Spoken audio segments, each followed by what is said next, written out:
жашай бергин ак калпак кыргыз эли. Кайгымды тартпаган өмүр бою кайгысыз жашай бергин кыргыз эли.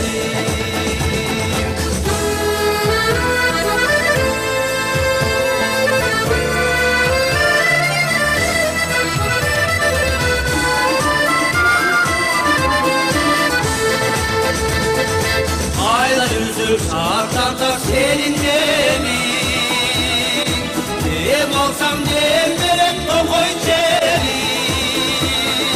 Ağırım kızıl nazıl gülgör olgun, ak çokulu kocaylagan kırgız elin.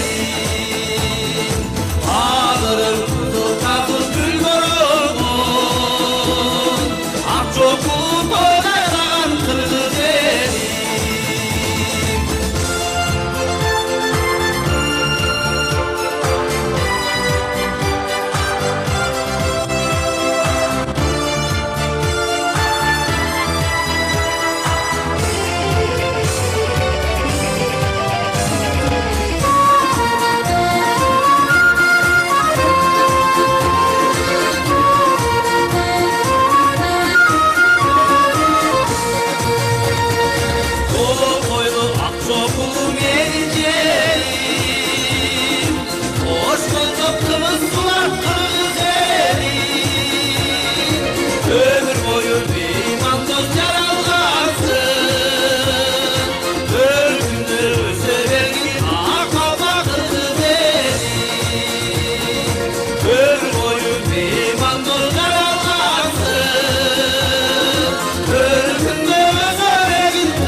Саламатсыздарбы, ағайын туғандар.